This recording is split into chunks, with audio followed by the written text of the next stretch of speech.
Hi, I'm Ella. It all started back when I was a fresh-faced hairdresser, barely out of school and already behind the chair at a small salon downtown. Those were simpler times, just me and my scissors, and the whole world seemed like it was there for the taking. It was a regular Tuesday when James first walked in. The bell above the door jangled and in he came, looking around like he wasn't sure he'd come to the right place. His hair was a mess, a wave of thick curls that looked like they fought comb and scissors equally. "Hey, you open for a walk-in?" he asked, his voice unsure over the buzz of hairdryers and chit-chat. "Sure thing, take a seat," I said, pointing to my chair. He sat down, and I threw the cape over him, snapping it at the back a bit tighter than necessary. "What are we doing today?" "Just, make it look like I ain't been dragged through a hedge backwards," he joked, half smiling in the mirror. I laughed, picking up my scissors. "I reckon I can do that." As I worked, we started talking. Turns out, we'd both had a thing for old-school rock bands and hated modern pop. "Can't stand that electronic stuff they play everywhere now," he grumbled. "Tell me about it. Give me some Zeppelin or Floyd any day," I replied, snipping away. "Exactly," he said, and just like that, it was like we'd known each other for years. We talked about everything under the sun, books, movies, you name it. By the time I was done, his hair looked 100 times better, and there was something in his smile that told me this wouldn't be the last I'd see of him. He came back every other week for a trim, always timing his visits so it'd be my chair he'd end up in. We started grabbing coffee after my shifts, and those coffees turned into dinners, and well, you know how it goes. A year later, we were married. Nothing fancy, just us and our families in the backyard of his folks' place. We were so broke back then that our honeymoon was 3 days in a lakeside cabin that smelled like mildew and old fish. But we didn't care, we were on top of the world. Then along came Michael, our little bundle of joy. Having him was tough at first, what with money being tight and me trying to juggle motherhood with work. But we made it through, mostly because James was right there with me, taking on night feeds and diaper changes without a single complaint. Life was good. Really good. We had our ups and downs, sure, but who doesn't? I loved my job, got to meet all sorts of folks from around town. Everyone had a story, and they all seemed to want to share theirs with me. Guess I just have one of those faces. 30 years sure fly by when you're busy living life. Now, I'm 52, and not just any hairdresser, but the one in town everyone waits a month to see. James climbed his way up too, now he's the big boss at his company. We've got ourselves a beautiful house that's a bit too quiet now that it's just the two of us. Our son Michael, 29 and all grown up, lives in his own place across town. Life at the salon was always bustling, but on one rainy afternoon, it got a bit more interesting. Clara walked in, drenched from head to toe, looking like she needed more than just a hairdryer. She had a sad sort of look in her eyes that caught me right away. I could tell she needed a chat as much as a new hairstyle. "Rough day, huh?" I asked as she plopped down in my chair, not even caring as the water dripped from her coat onto the floor. "You could say that," she sighed, taking off her soggy hat and revealing a mess of tangled, wet hair. "Just split with my boyfriend. Feels like my heart's been through the ringer." "Well, you're in the right place for a pick-me-up," I said, draping a towel around her shoulders. "Let's get you dried off and fixed up. How about we try something new today? Give you a fresh start?" Clara nodded, looking up at me through the mirror. "I'd like that. I really would." As I worked on her hair, we talked about all sorts. Turns out, she was new in town, trying to start over after everything that had gone south with her ex. I found myself giving her bits of advice, not just about hair, but about finding her feet in a new place. By the time I was done, she had a sleek new bob that framed her face perfectly, and her smile was starting to peek through again. "You know, I feel lighter already," she admitted, checking out her new look. "Thanks, Ella. Seriously." "Anytime, Clara. You know where to find me," I said, handing her the mirror so she could see the back. Just then, Michael walked in, surprising me during work hours. He'd been doing some errands around town and decided to drop by. His eyes landed on Clara, and I saw that same spark I'd noticed between me and James all those years ago. "Mom, hey, who's this?" Michael asked, trying not to make it obvious he was checking Clara out. "This is Clara. Clara, meet my son Michael. He's usually not around during the day, thinks he's too busy for his old mom," I joked, giving Michael a playful glare. "Nice to meet you, Clara. And Mom, I'm never too busy for you," Michael shot back with a grin. Clara laughed, and I could see her warming up to Michael's charm. "Nice to meet you too, Michael. Your mom's been telling me all about the town. Sounds like you both know it inside out." "Yeah, well, I could show you some places if you like," Michael offered, and I almost rolled my eyes at how smooth he was being. "That'd be great," Clara said, her smile bright and genuine now. As they chatted, I cleaned up my station, keeping one ear on their conversation. It was clear they clicked instantly. Michael offered to take her out for a coffee to continue their tour guide chat, and Clara agreed. Watching them walk out together, I felt a mix of emotions. I was happy for Michael, seeing him light up around Clara, but a part of me worried, too. Starting new relationships on the rebound can be tricky, and I hoped he wouldn't end up getting hurt. Michael and Clara, who quickly became like a daughter to me, had rushed into marriage. It was a whirlwind, sure, but seeing them so happy made everything feel right. We often had them over at our place, where laughter filled the rooms more than the light. I loved those dinners. Clara would always joke about her taste in men, teasing Michael by saying she liked them slender and athletic. Michael would play along, sucking in his gut and flexing like a bodybuilder, which had us all cracking up every time. It was all in good fun. And after we ate, Clara would help clean up without missing a beat, saying she couldn't just sit and watch me do all the work. It warmed my heart to have such a caring daughter-in-law. James and we were doing all right ourselves. He had become a big shot at his company, always busy, always on the move. But things started to change, subtly at first. He began working late more often, and his business trips multiplied. I'd ask him about all the extra hours and travel, and he'd just shrug it off, saying, "It's a busy season, Ella. Gotta make hay while the sun shines." I couldn't argue with that, but it was his newfound love for the gym that really threw me for a loop.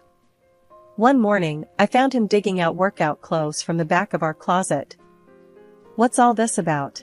I asked, watching him as he packed a gym bag.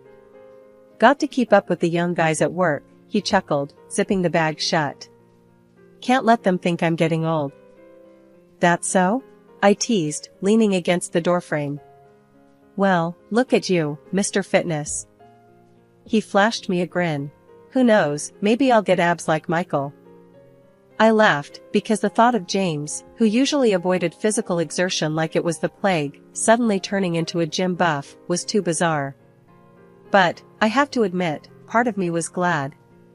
Glad he was taking care of himself. It seemed like a good thing. Life seemed almost perfect. Our home was filled with love and laughter, our careers were thriving, and with Michael and Clara so happy, grandkids didn't seem like a far-off dream anymore. But every so often, when James would leave for another sudden business trip or come home late from the gym, a small voice in the back of my head whispered doubts. I pushed them away, telling myself it was all normal, just part of life's routine adjustments. Yet, I couldn't shake the feeling entirely. Watching him pack for another trip, I'd find myself asking, "Everything okay at work?"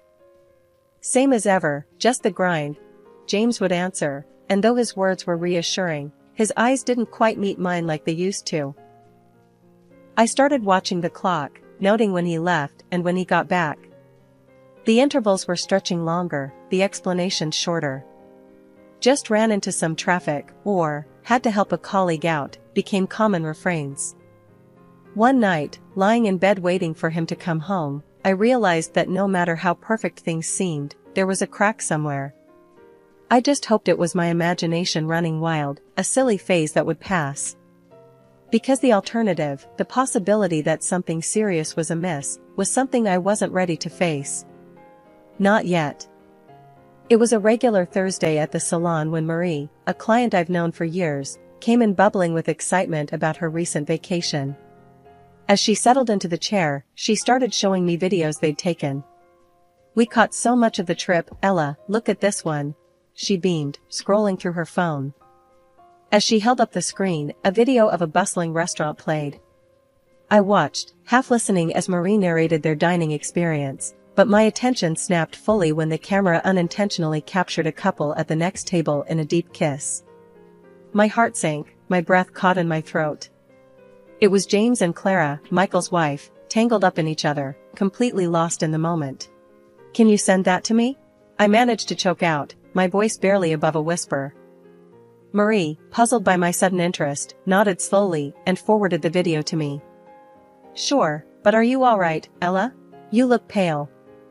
I forced a smile, shaking my head slightly. "Yeah, just thought I saw someone I knew. Thanks." The rest of the day passed in a blur. My hands moved mechanically, cutting and styling, but my mind was stuck on that video. The image of James and Clara together haunted every moment. I didn't dare call James. Instead, I waited until I was home, my nerves stretched tight, and called Michael. "Michael, I need you to come over. It's important," I said as soon as he picked up, trying to keep my voice steady. When he arrived, his face was etched with concern. "Mom, what's going on? Are you okay?" I didn't meet his eyes as I handed him my phone with the video queued up. "Just watch," I said, my voice breaking. The color drained from Michael's face as he watched. The shock, the realization, hit him all at once. "Dad? And Clara?" His voice was a mix of disbelief and pain. He looked from the phone to me, searching for an answer. Before I could reply, the front door swung open and in walked James, Clara beside him, both laughing about something trivial. The sight of them so carefree twisted the knife deeper into my chest. James, still smiling, started, "Guess who I ran into today and gave a ride?" His words hung in the air as he finally noticed the atmosphere. Michael threw the phone on the table, the video still playing, the sound of their laughter grotesquely out of place now. James's smile faltered, his eyes flicking from the phone to our faces, realizing what had happened. Clara's smile dropped as she followed his gaze to the screen displaying their indiscretion. The second that video ended, the air in the room turned icy. James turned pale as if he'd seen a ghost, while Clara, with a cruel smirk, didn't even try to hide her glee. "I love him," she declared, pointing unabashedly at James. "And honestly, Ella, you're old. He doesn't want you anymore." Her words stung like a slap. I felt a deep, hollow ache in my chest. I couldn't believe I had welcomed such a snake into our home, into our family. How had I been so blind? Michael's reaction was instant. His face flushed with anger as he stood up, towering over his father. "I'm done with you, Dad. And you." He turned his fury towards Clara. "Get out of my house." Clara's laugh was sharp, her voice laced with entitlement. "And where am I supposed to go? I'm entitled to half of this apartment and alimony. You owe me that much." Michael scoffed, the sound bitter and full of scorn. "The apartment was mine before we even met. It's in my name only.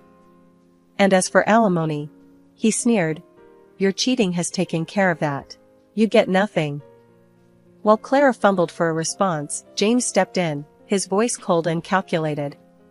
"We need to talk about our assets, Ella. We've got 30 years of marriage here. I want half of everything." His audacity was breathtaking. My entire world was crumbling, and he was worried about money. The nerve of him, after what he'd done, to stand there and demand a share of our life together as if he hadn't just betrayed everything we built. The divorce was nasty, drawn out, and every encounter dripped with venom, especially from James. He strutted into court, playing the wronged party, trying to smear my name and grab as much as he could from the ruins of our marriage. It was excruciating to watch the man I had loved twist our memories into lies, just to gain an upper hand. And Clara, oh Clara had the gall to taunt me outside the courtroom on the last day. "You're just an old woman, Ella. James wanted someone young and beautiful, like me. Her words echoed in my ears, each syllable a pointed dagger meant to wound. It felt like the ultimate betrayal, not just of the heart but of all the years we'd spent side by side. I drove home those days feeling like the shell of the woman I used to be, questioning my worth, questioning every year we'd spent together. But through this storm, Michael was my rock. He stood by me, his presence a constant reminder that not everything from my marriage was a loss. Seeing the strength and integrity in my son, I realized that if my marriage had given me nothing else, it had given me him, a man who knew right from wrong, who stood up for what was right even when it was hard. One morning, I stood in front of the mirror, took a deep breath, and made a vow to myself. Ella, it's time to rebuild, from the ground up. The reflection staring back at me nodded, as if sealing the pact. One of the hardest decisions I had to make was about the house. It was too full of memories, too big for just me. Plus, the settlement required that we sell it and split the proceeds. Fresh start, Ella, I muttered to myself as I signed the papers at the real estate agent's office. Trust me, you're making the right move, the agent, a kindly middle-aged man named Roger, assured me. Something smaller, more manageable, it'll be good for you. He was right. I bought a cozy 2-bedroom apartment closer to the city center, perfect for one. The day I moved in, I felt a weight lift off my shoulders. As I unpacked boxes and arranged furniture, there was a sense of creating something new, something wholly mine. The next challenge was work. My career had always been a part of who I was, and I wasn't about to give that up. With the divorce settlement, I had some capital, and a fiery drive to not just continue, but to expand. I decided to open my own beauty salon. Finding the right location took time. I walked through countless potential spots, each time envisioning what could be. When I finally found the perfect place, a small but bright space on a busy street, I knew it was the one. I can see it now, I told Michael, who had come along to give his approval. Ella's Elegance, right there on the sign. He grinned, his earlier support unwavering. It's perfect, Mom. You're going to make it into something amazing. The process of opening the salon was grueling. Renovations, permits, supplies, it seemed endless. But with each step completed, I felt a surge of accomplishment. This was mine, my creation, my new beginning. The grand opening was a flurry of excitement. Friends, longtime clients, and even curious passers-by filled the space, their chatter and laughter breathing life into the once empty shop.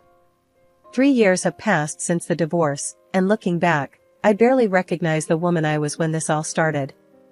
My business has flourished, becoming more than I had dared to hope.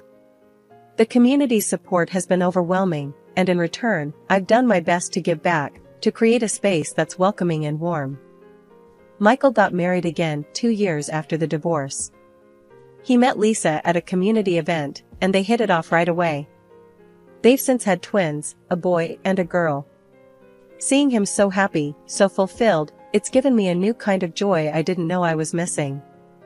As I lock up the salon at night, the last of the sunset casting a warm glow through the front windows, I often pause and reflect. This journey, every up and down, every setback, and every victory, has reshaped me. I'm not the same person I was, and I'm grateful for it. In those moments, surrounded by the hum of dryers and the smell of shampoo, I realized I had found my way out of the darkness. The betrayal that had once threatened to break me had instead built me stronger, fiercer. One day, out of the blue, I received a call from James, my ex-husband. His voice was casual, as if we were old friends catching up, but his words were like a slap in the face. Ella, I think it's only fair I get half of your beauty salon. It's doing well, and frankly, it was started with my money since I was the main breadwinner for so long. The nerve of him, after everything, to claim a piece of what I had built from scratch with my own money, post-divorce. I was seething, but I kept my cool. Okay, James, let's meet and talk about it, I said, plotting to turn the tables on him. After hanging up, I called Michael. He was furious when he heard and suggested we dig a little deeper into James's life now. Mom, let's see what he's really up to, he said, proposing to hire a private investigator. I agreed.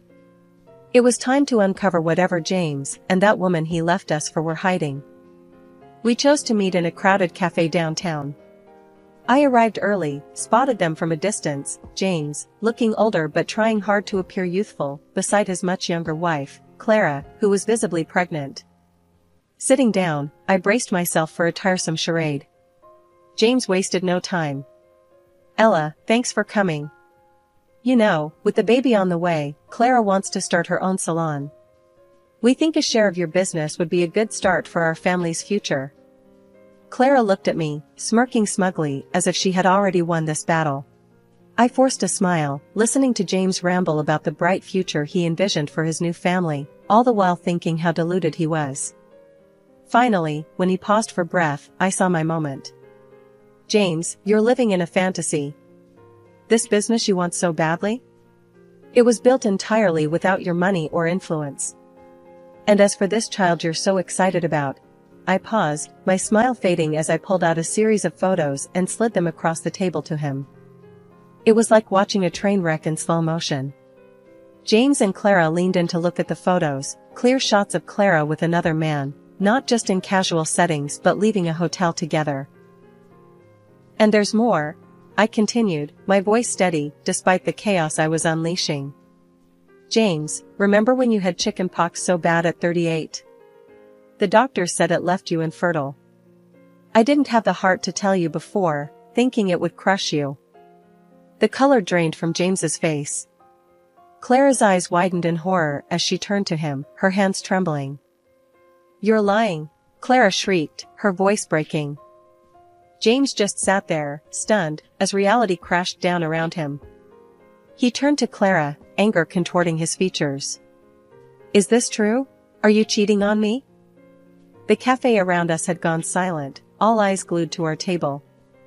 Clara started sobbing, her previous arrogance washed away by public humiliation. "James, I can explain," she stammered, but James was already on his feet. "I don't want to hear it. We're done." He was shouting now, causing a scene as his world fell apart. "Get out of my life." I stood up, smoothing down my skirt. "I think this meeting is over," I announced, my voice loud enough for the surrounding tables to hear. "I want nothing more to do with either of you." As I walked away, the last thing I saw was Clara weeping and James yelling, the staff rushing over to intervene. I stepped out into the sunlight, feeling a weight lift off my shoulders. A few days later, I was at the salon, tidying up after a busy day. The bell above the door jingled, and I looked up to see Michael walking in, his face bright with a smile. "Hey, Mom, how's the champion of independence doing today?" he teased, walking over to give me a hug. I laughed, handing him a broom to help me clean up. "Oh, stop it.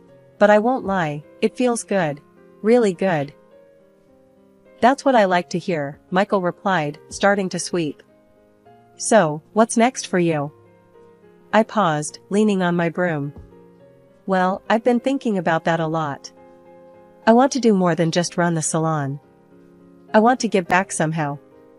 Michael nodded, looking thoughtful. "You've got a lot to offer, Mom. Maybe some kind of mentorship program? You know, for young women starting out?" "That's exactly what I was thinking," I said, excitement bubbling up inside me. "I want to help them build their own futures, make sure they have the support they need." The following weeks flew by as I put our ideas into action. I reached out to local community centers and schools, setting up workshops and talks. The response was overwhelming. So many young women came, eager to learn and grow. One evening, after a particularly successful workshop, I sat in my salon, reflecting on everything that had happened. The phone rang, and I answered it, still in a reflective mood. "Ella's Elegance, this is Ella." "Mom, it's me," came Michael's cheerful voice. "Just wanted to check in. How was the workshop today?" "It was fantastic, Michael. These girls, they're so bright and full of potential. It makes me feel like I'm really doing something worthwhile," I replied, a smile spreading across my face. "That's awesome, Mom. I knew you'd be great at this." We chatted a bit more, and after hanging up, I felt a profound sense of peace. I had come so far from the woman who thought her life was over after a divorce. Now, here I was, making a real impact, feeling more fulfilled than I ever had,